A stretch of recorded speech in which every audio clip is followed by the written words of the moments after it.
Hi everyone, this is Reese, Fun Stampers Journey Coach. In today's video, I will be sharing with you how I made this cool Valentine's Day card using some fun stamping techniques. For today's project, I will be using the Be Mine stamp set. First, I will stamp the Cupid and the hearts, and later I will come back and stamp the sentiment. And I will be using the matching Cupid die. You can also purchase these as a bundle for additional savings. The cardstock I will be using is black licorice, and I will be creating a chalkboard effect using the whipped cream ink.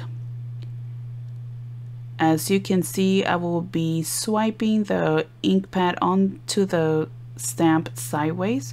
This will create a small streak effect and also will ensure even coverage.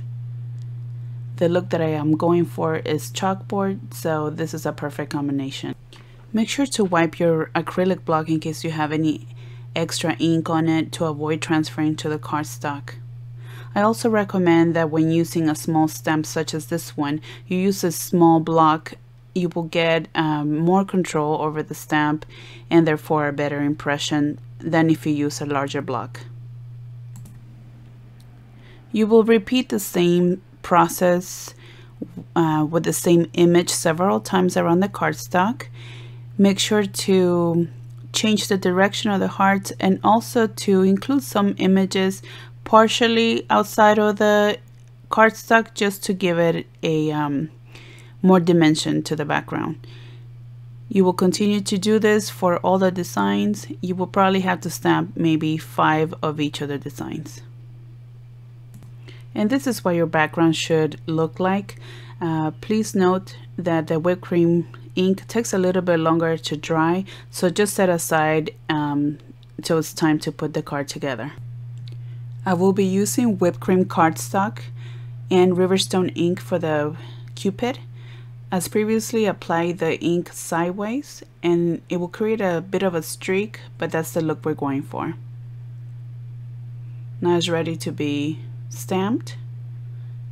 Make sure you press firmly, and this is the end result. Now we'll be stamping the sentiment. I will show you a technique using the ink pad and also one of our silks. The sentiment Be Mine comes from the Be Mine stamp set.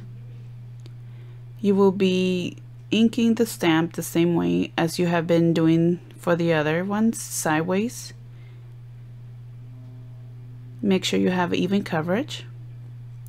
Next, you will use outrageous pink silk. Make sure you shake it really well. The metallic pigment stays usually at the bottom of the bottle.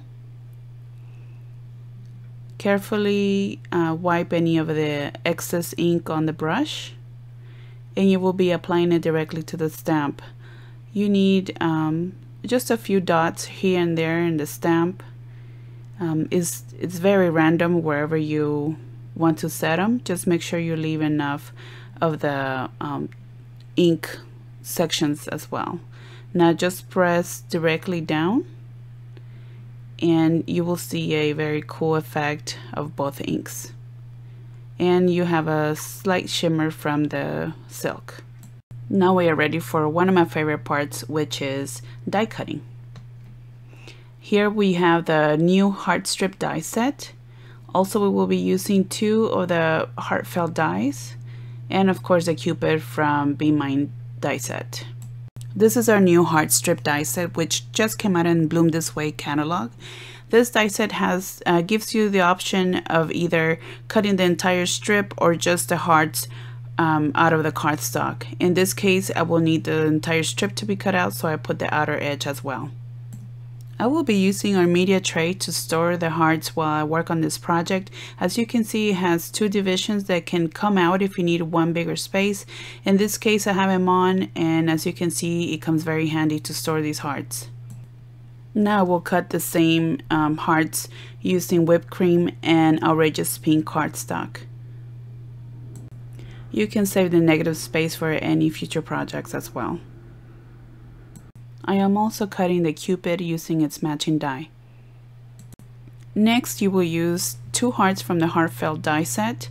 The smallest one will be around the sentiment, and the largest one just a blank heart from the same whipped cream cardstock. Now I will be coloring the blank heart using both the silver silk and the outrageous pink silks.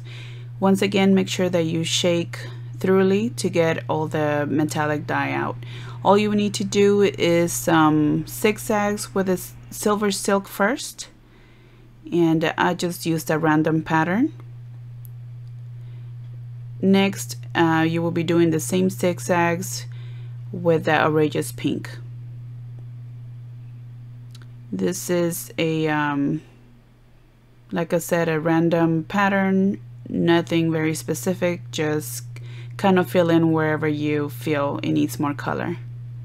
Now we are getting ready to assemble the card. The first thing you need to do is cut the strip to probably about 3.5 inches wide, and cut some through the line, others through the hearts to give it a nice pattern. Out of the same Riverstone cardstock, cut a small piece of about 1.75 inches long and do a fishtail at the end. I am now ready to glue the strip down to the background. I chose to glue it down with craft glue, since the rest of the card will have a lot of dimension. I thought that I could do this just flat against the background. Using some of the hearts that you got from the heart strip die, go ahead and choose some outrageous pink and also some whipped cream, and glue them down straight to the background and others right inside of the strip die. You can also use these hearts to cover up any areas in which the stamp didn't stamp correctly. The rest of the items will be adhered using the foam squares. I am using the medium squares for the larger heart and also for the smaller heart. For the Cupid, I am using the small foam squares. And as you can see, once I place the Cupid, I will be overlapping it against the larger heart.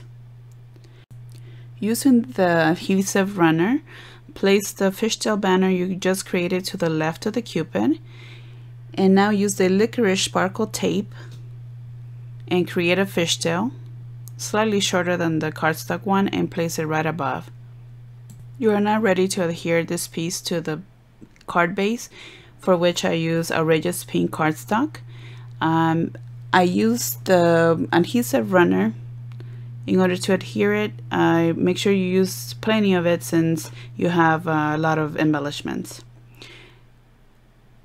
To add some sparkle to the wings, I am adding Journey Glaze and then sprinkling some sparkle dust on top. Make sure to shake any excess off and set to the side to dry, probably for about 5 to 10 minutes. To finish the card, I used a heart sparkle drop right on top of the heart with the sentiment. And now we have finished creating this beautiful card. I hope you had fun creating it. If you have any questions or if you would like to purchase any of the items in this video, please go to funstampersjourney.com/Anna Reese. And also please don't forget to subscribe to my channel so you don't miss any future videos. Thank you for watching, and I'll see you next time.